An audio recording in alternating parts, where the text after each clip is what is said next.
Confident group ചെയർമാനായിരുന്ന CJ റോയുടെ മരണവുമായി ബന്ധപ്പെട്ടുള്ള ദുരൂഹതകൾ നീക്കാൻ വേണ്ടിയിട്ട് ഇന്ത്യൻ സർക്കാരും UAE സർക്കാരും ഇപ്പോൾ അഹോരാത്രം പണിയെടുത്തുകൊണ്ടിരിക്കുകയാണ്. അതായത് UAE സർക്കാർ ഇപ്പോൾ ഇന്ത്യൻ സർക്കാരിൻ്റെ അടുത്ത് പറഞ്ഞതിന് ശേഷമാണ് കഴിഞ്ഞ 3 മാസമായിട്ട് IT ഡിപ്പാർട്ട്മെൻറ്റ് ഈ കോൺഫിഡൻറ്റ് ഗ്രൂപ്പ് ഉൾപ്പെടെയുള്ള ഒരുപാട് റിയൽ എസ്റ്റേറ്റ് കമ്പനികളുടെ ഓഫീസുകൾക്ക് റെയ്ഡ് നടത്തിക്കൊണ്ടിരിക്കുകയാണ്. അപ്പോൾ UAE സർക്കാർ ഇന്ത്യൻ സർക്കാരിൻ്റെ അടുത്ത് ഈ CJ കോൺഫിഡൻറ്റ് ഗ്രൂപ്പിൻ്റെ കുറേ രേഖകൾ കൈമാറിയിരുന്നു. അതായത് 2023 തൊട്ടിട്ട് വലിയ രീതിയിലുള്ള ഇൻവെസ്റ്റ്മെൻറ്റ് റിയൽ എസ്റ്റേറ്റ് മേഖലയിൽ കോൺഫിഡൻറ്റ് ഗ്രൂപ്പ് ഇൻവെസ്റ്റ്മെൻറ്റ് നടത്തിയിരുന്നു. ദുബായിൽ ഏകദേശം 10,000 കോടിയുടെ ഇൻവെസ്റ്റ്മെൻറ്റാണ് നടത്തിയത്. അപ്പോൾ ദുബായി സംബന്ധിച്ചിടത്തോളം അവർ ആൻറ്റി മണി ലോണ്ടറിങ് ആക്ട് ഒന്നുകൂടി സ്ട്രെങ്തൻ ചെയ്തു. അതിൻ്റെ ഭാഗമായിട്ട് ഇൻവെസ്റ്റ് ചെയ്ത ആൾക്കാരുടെ സോഴ്സ് ഓഫ് ഇൻകം ഒക്കെ കാണിക്കണം UAE സർക്കാരിന്. എവിടെ നിന്നാണ് നേരായ മാർഗ്ഗത്തിലൂടെയാണോ ഈ പണം ഉണ്ടാക്കുന്നതെന്നൊക്കെ അവർക്ക് അറിയാനുള്ള അധികാരമുണ്ട് UAE സർക്കാരിന്. അപ്പോൾ ഈ റോയ് ഇൻവെസ്റ്റ് ചെയ്തപ്പോൾ അവർ കോമ്പറ്റേറ്റേഴ്സൊക്കെ പരാതിപ്പെട്ടു. അതായത് ഇല്ലീഗലായിട്ടാണ് ഇവിടെ പണം വരുന്നത്, പല വൃത്തികെട്ട സോഴ്സിലൂടെ പണം ഉണ്ടാക്കുന്നത് അവരുടെ കോമ്പറ്റേറ്റേഴ്സായ മറ്റുള്ള ബിസിനസ് ആൾക്കാർ, റിയൽ എസ്റ്റേറ്റ് ആൾക്കാർ UAE സർക്കാരുമായി ബന്ധപ്പെടുന്നു. അതായത് ഈ കോൺഫിഡൻറ്റ് ഗ്രൂപ്പ് പണം ഇറക്കുന്നത് ഇല്ലീഗലായിട്ടാണെന്ന്. അപ്പോൾ അത് അന്വേഷിക്കാൻ വേണ്ടിയിട്ട് ഒരുപാട് രേഖകൾ കോൺഫിഡൻറ്റ് ഗ്രൂപ്പിൻ്റെ അടുത്ത് UAE സർക്കാർ ചോദിച്ചിരുന്നു. അതിലൊന്നും അവർ തൃപ്തികരമായിരുന്നില്ല, സാറ്റിസ്ഫൈഡ് ആയിരുന്നില്ല. അതുകൊണ്ട് എന്ത് ചെയ്യുന്നുണ്ട്, UAE സർക്കാർ ഇന്ത്യൻ സർക്കാരുമായി ബന്ധപ്പെട്ടു. ഇന്ത്യൻ സർക്കാരും UAE സർക്കാരും തമ്മിലൊരു കരാറുണ്ട്. അതായത് ഈ ഒരു UAE പൗരനോ ഒരു ഇന്ത്യൻ പൗരനോ ഏതെങ്കിലും രാജ്യങ്ങളിൽ നിക്ഷേപിച്ച് ബിസിനസ്സിന് വേണ്ടി നിക്ഷേപിച്ച് കഴിഞ്ഞാൽ അതിൻ്റെ സോഴ്സ് അറിയാനുള്ള അധികാരം ഈ 2 രാജ്യങ്ങൾക്കുണ്ട്. ഫോർ എക്സാമ്പിൾ ഒരു ഇന്ത്യൻ പൗരൻ UAEയിൽ നിക്ഷേപിച്ച് കഴിഞ്ഞാൽ UAE സർക്കാരിന് അറിയാനുള്ള അധികാരമുണ്ട്. അതായത് എങ്ങനെയാണ് സോഴ്സ്, പണം ഇവിടെ നിന്നാണെന്നില്ല അറിയാനുള്ള ഇതുണ്ട്. ഇൻ കേസ് അത് അറിഞ്ഞില്ലെങ്കിൽ, അവർ കൊടുത്ത മറുപടി തൃപ്തികരമല്ലെങ്കിൽ അവർക്ക് ഇന്ത്യൻ സർക്കാരുമായി ബന്ധപ്പെടാം. ഇത് ഒരു ഇന്ത്യൻ പൗരൻ ഇന്ന ആൾ ഇവിടെ ഇൻവെസ്റ്റ്മെൻറ്റ് ചെയ്തിട്ടുണ്ട്, അവരുടെ സോഴ്സ് ഓഫ് ഇൻകം നേരായ മാർഗ്ഗത്തിലാണോ എന്ന് അതൊന്ന് ചെക്ക് ചെയ്തിട്ട് നമ്മൾ അറിയിക്കണമെന്ന് പറയാം. അപ്പോൾ അതേമാതിരി ഇന്ത്യക്കും ചെയ്യാം. ഒരു UAE പൗരൻ ഇന്ത്യയിൽ ഇൻവെസ്റ്റ് ചെയ്ത് കഴിഞ്ഞാലും അതെന്തെങ്കിലും സംശയം തോന്നിക്കഴിഞ്ഞാൽ ഇന്ത്യൻ സർക്കാരിന് UAE സർക്കാരിനടുത്ത് പറയാം. അതായത് ഇയാളുടെ ഫുൾ ഡീറ്റെയിൽസ് നമുക്ക് വേണമെന്ന്. അപ്പോൾ അത്തരത്തിലുള്ള ഒരു കാര്യമാണ് UAE സർക്കാർ ഇന്ത്യൻ സർക്കാരുമായി ബന്ധപ്പെട്ടിരുന്നു. അതുകൊണ്ട് തന്നെയാണ് ഈ കോൺഫിഡൻറ്റ് ഗ്രൂപ്പിൽ മാത്രമല്ല ഒരുപാട് കമ്പനികളിൽ ഇത്തരത്തിലുള്ള IT റെയ്ഡ് നടന്നിരുന്നു. അപ്പോൾ കോൺഫിഡൻറ്റ് ഗ്രൂപ്പിൽ മാത്രം എന്തോ വലിയ പ്രശ്നങ്ങൾ കണ്ടതിന് ശേഷമാണ് മൾട്ടിപ്പിൾ ടൈംസ് പല രേഖകളും ചോദിച്ചിട്ട് കൂടുതൽ തൃപ്തികരമായിരുന്നില്ല. അതുകൊണ്ടാണ് വിടാതെ പിന്തുടർന്നത്. അപ്പോൾ ഇതുമായി ബന്ധപ്പെട്ട് വളരെ ഇൻട്രസ്റ്റിംഗ് ആയ ഒരു വാർത്ത ഇപ്പോൾ പുറത്തു വരുന്നത് എന്താണെന്ന് വെച്ച് കഴിഞ്ഞാൽ, ഈ CJ റോയെ സംബന്ധിച്ചിടത്തോളം CJ റോയ് സ്ലോവാക്യ എന്ന് പറയുന്ന രാജ്യത്തിൻ്റെ ഓണററി കോൺസൽ കൂടിയാണ്. അയാൾക്ക് ഡിപ്ലോമാറ്റിക് പ്രൊട്ടക്ഷൻ ഉണ്ട്. ഏത് എയർപോർട്ടിൽ കയറി കഴിഞ്ഞാലും കയറി ഇറങ്ങുമ്പോൾ ഒരു ചെക്കിങ്ങും ഒന്നും ഉണ്ടാവില്ല. ഈ സ്ലോവാക്യ എന്ന് പറയുന്ന രാജ്യം ഈ ഇൻ്റർനാഷണൽ ഡ്രഗ് മാഫിയയുടെയും വെപ്പൺ മാഫിയയുടെയൊക്കെ ഒരു ഹോട്ട്സ്പോട്ടാണ്. നമുക്കറിയാം അവർ മെയിനായിട്ടും യൂസ് ചെയ്യുന്ന 3 കാര്യങ്ങളാണ്.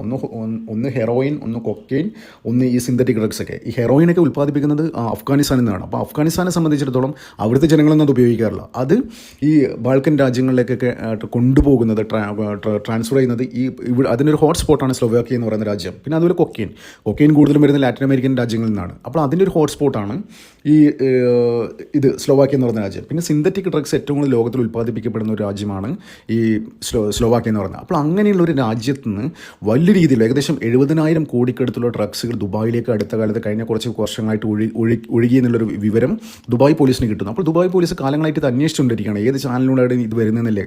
അപ്പോൾ അവിടെ വലിയ രീതിയിലുള്ള സിന്തറ്റിക് ഡ്രഗ്സ് ഇങ്ങനെ ഒഴുകുന്നുണ്ടായിരുന്നു. അപ്പോൾ അതുവഴി ആ സിന്തറ്റിക് ഡ്രഗ്സ് അവിടെ ഇറക്കിയിട്ട് പല രീതിയിലുള്ള മാർഗത്തിലൂടെ പണം സമ്പാദിക്കുന്ന ആൾക്കാർ, വലിയൊരു മാഫിയ, ഇൻ്റർനാഷണൽ മാഫിയ എന്ന് വെച്ചാൽ അമേരിക്ക എന്ന് പറയുന്ന രാജ്യത്തെ പോലും അവിടുത്തെ സർക്കാരിനെ പോലും സ്വാധീനിക്കാൻ തക്ക കേപ്പബിളായ ആൾക്കാർ അവിടെ ഇപ്പോൾ ദുബായിൽ ഇപ്പോൾ ഈ സിന്തറ്റിക് ഡ്രഗ്സും അങ്ങനെയുള്ള കാര്യങ്ങളിലൊക്കെ ബിസിനസ്സുമായിട്ട് വലിയ രീതിയിൽ ഇൻവോൾവ് ചെയ്തിട്ടുണ്ട്. അപ്പോൾ അവരൊക്കെ ഈ മേഖലയിൽ നിന്ന് കിട്ടുന്ന പണം ഇൻവെസ്റ്റ് ചെയ്യുന്ന റിയൽ എസ്റ്റേറ്റിൽ നിന്നാണ്. അപ്പോൾ അതാണ് കൂടുതൽ ആൻറ്റി മണി ലോണ്ടറിങ് ആക്ട് ഒന്ന് സ്ട്രെങ്തൻ ചെയ്ത് UAE സർക്കാർ. അപ്പോൾ അതുമായി ബന്ധപ്പെട്ട് തന്നെയാണ് എല്ലാ ആൾക്കാരും അവിടെ ഇൻവെസ്റ്റ് ചെയ്യുന്ന ആൾക്കാർ എന്തെങ്കിലും ഡ്രഗ്സ് വഴി കടത്തിയിട്ട് എന്തെങ്കിലും അതിൽ നിന്ന് ലഭിക്കുന്ന വരുമാനം ഇതിൽ ഇൻവെസ്റ്റ്മെൻറ്റ് ചെയ്യുന്നുണ്ടോ എന്ന് അവർക്ക് അങ്ങനെ എന്തോ ക്ലൂ ലഭിച്ചിട്ടുണ്ടായിരുന്നു. അപ്പോൾ അത് അന്വേഷിക്കാൻ വേണ്ടി തന്നെയാണ് ആ ലോ ഒന്ന് സ്ട്രെങ്തൻ ചെയ്തിട്ട് അവിടെ ഇൻവെസ്റ്റ് ചെയ്ത് 2022 തൊട്ട് ഇൻവെസ്റ്റ് ചെയ്ത എല്ലാ ആൾക്കാരും ഡീറ്റെയിൽസ് ഈ പല രാജ്യങ്ങളിൽ ഇൻവെസ്റ്റ് ചെയ്യുന്നു. അമേരിക്കയിൽ അടക്കമുള്ള ആൾക്കാർ അവിടെ റിയൽ എസ്റ്റേറ്റിൽ ഇൻവെസ്റ്റ്മെൻറ്റ് ചെയ്യുന്നുണ്ട്.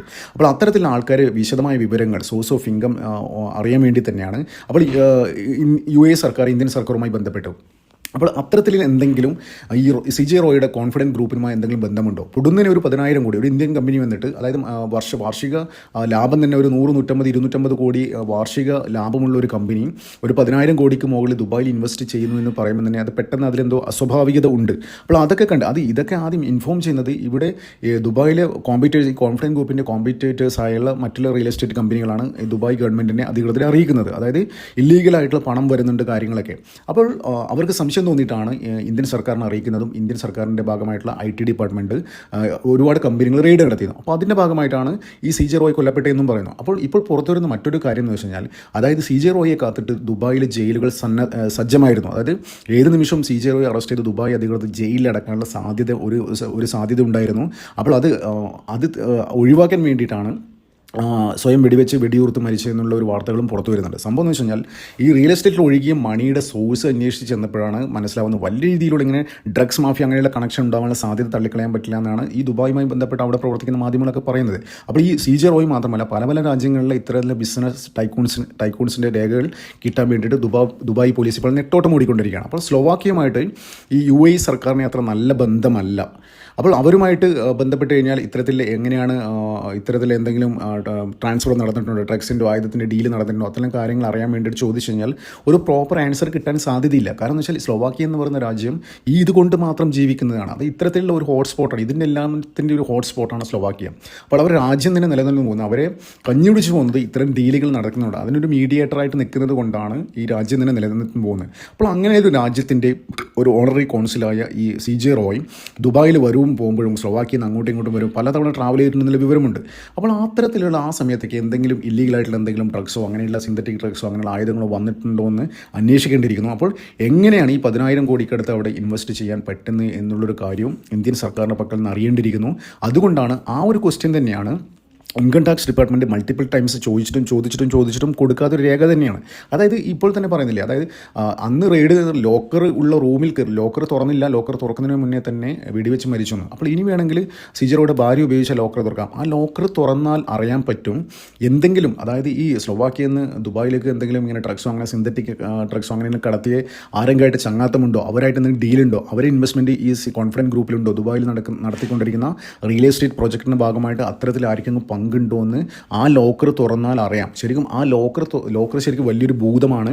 ഇപ്പോൾ ദുബായ് പോലീസ് കൊടുത്ത ഇൻപുട്ട് അനുസരിച്ച് തന്നെയാണ് ഇപ്പോൾ ഇൻകം ടാക്സ് ഡിപ്പാർട്ട്മെൻറ്റുകൾ ചെയ്യുന്നത്. അപ്പോൾ അവരുടെ പക്കൽ ഒരുപാട് സോളിഡ് എവിഡൻസ് ഉണ്ട് ദുബായ് പോലീസിൻ്റെ കയ്യിൽ. അപ്പോൾ അവർക്ക് ഒരു രാജ്യത്തിന് കൈമാറാൻ പറ്റുന്ന രീതിയിലുള്ള കാര്യങ്ങളൊക്കെ ഇന്ത്യൻ സർക്കാരിന് കൈമാറിയിട്ടുണ്ട്. അപ്പോൾ അത് വെച്ചിട്ട് തന്നെയാണ് അന്വേഷണം നടന്നുകൊണ്ടിരിക്കുന്നത്. അപ്പോൾ ഇവിടെ പ്രചരിക്കുന്ന മാതിരി ടാക്സ് ടെററിസം അല്ല. അദ്ദേഹത്തിന് ഡയറിയിൽ എഴുതി വെച്ചിട്ടുണ്ട്, അതായത് എനിക്ക് കുടുംബം എന്നോട് ക്ഷമിക്കണം, വിദേശ രാജ്യങ്ങളിൽ എൻ്റെ കളി പാളിപ്പോയി, അതായത് എൻ്റെ നിക്ഷേപം ആകെ പാളിപ്പോയി എന്നുള്ള തരത്തിൽ സ്വന്തം ഡയറിയിൽ എഴുതി വെച്ചിട്ടുണ്ടായിരുന്നു. അപ്പോൾ അവിടെ എന്തെങ്കിലും ഇല്ലീഗലായിട്ട് എന്തെങ്കിലും നടന്നോ എന്നുള്ള കാര്യം ഇപ്പോൾ അതാണ് ഇനി പുറത്തു വരേണ്ടത്. ആ ലോക്കർ തുറന്നു കഴിഞ്ഞാൽ ആ ഭൂതം അങ്ങ് പുറത്തു വരും. അതങ്ങനെ വന്നു കഴിഞ്ഞാൽ വലിയ രീതിയിലുള്ള, അതായത് പല മുഖമൂടികൾ അഴിഞ്ഞു വീഴും എന്നുള്ള കാര്യത്തിൽ ഒരു സംശയമില്ല. അപ്പോൾ ഈ CJ റോയ് തന്നെ ഈ റിയൽ എസ്റ്റേറ്റ്, അതായത് അദ്ദേഹം ഇവിടെ ഇന്ത്യയിൽ സക്സസ്ഫുൾ ആയിട്ട് ഇംപ്ലിമെൻറ്റ് ചെയ്ത സ്ട്രാറ്റജി ഉണ്ട്. അതായത് ബാംഗ്ലൂർ എങ്ങനെയാണ് സക്സസ്ഫുൾ ആയത്, അവിടുത്തെ മലയാളികളൊക്കെ ആദ്യം കയ്യിലെടുത്തു. അതായത് അവിടുത്തെ ദൃശ്യമാധ്യമങ്ങളും പ്രിൻ്റ് ആൻഡ് വിഷ്വൽ മീഡിയസിലൊക്കെ വലിയ രീതിയിൽ പരസ്യം നൽകിയും ഐഡിയ സ്റ്റാർ സിംഗർ അങ്ങനെയുള്ള പരിപാടി, ബിഗ് ബോസ് അങ്ങനെയുള്ള പരിപാടികളൊക്കെ സ്പോൺസർഷിപ്പിൽ വന്നിട്ട് വലിയ രീതിയിൽ ചാരിറ്റിയൊക്കെ നടത്തി നന്മമരം ചമഞ്ഞ് ഒരു ആൾക്കാരുടെ വിശ്വാസം നേടിയെടുത്തു. അതായത് മലയാളികളുടെ ഇടയിൽ പ്രത്യേകിച്ച് നല്ല ഒരു ഇമേജ് ബിൽഡപ്പ് ചെയ്തു, PR വർക്കറുടെ ഇമേജ് ബിൽഡപ്പ് ചെയ്തു. സമാനമായ രീതിയിൽ ദുബായിലും അങ്ങനെ ഒരു PR വർക്ക് നടത്തിയിട്ട് ബിൽഡപ്പ് ചെയ്യാൻ വേണ്ടിയിട്ട് റോയ് ശ്രമിച്ചിട്ടുണ്ടായിരുന്നു. അതിൻ്റെ ഭാഗമായിട്ടാണ് മുൻനിര നായകന്മാരൊക്കെ അവിടെ കൊണ്ടുവന്നിട്ട് വലിയ രീതിയിലുള്ള ആഴ്ചക്കും വലിയ രീതിയിലുള്ള പാർട്ടികൾ നടത്തുന്നു, വലിയ രീതിയിലുള്ള പ്രോഗ്രാമിൽ അവർ അതിഥികളായിട്ട് എത്തുന്നു കോൺഫറൻസ് ഗ്രൂപ്പിൻ്റെ.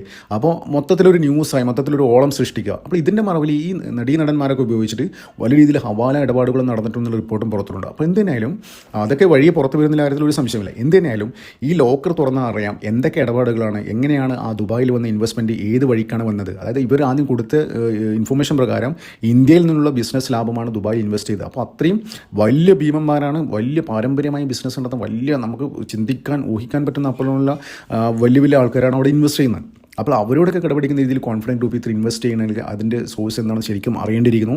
ഇന്ത്യയിൽ നിന്ന് ബിസിനസ് ചെയ്ത ലാഭം ഉപയോഗിച്ചിട്ട് അത്രയും ഒരു ബിസിനസ് അവിടെ നടത്താൻ പറ്റുന്നില്ല എന്നുള്ള കാര്യത്തിൽ ഒരു സംശയമില്ല. അപ്പോൾ എന്ത് തന്നെയാലും ഈ ലോക്കർ തുറന്നു കഴിഞ്ഞാൽ ദുബായ് പോലീസ് അന്വേഷിക്കുന്ന ആ രഹസ്യം പുറത്താവുന്നുള്ള കാര്യത്തിൽ ഒരു സംശയമില്ല. നന്ദി, നമസ്കാരം. മറ്റൊരു വീഡിയോ കാണാം.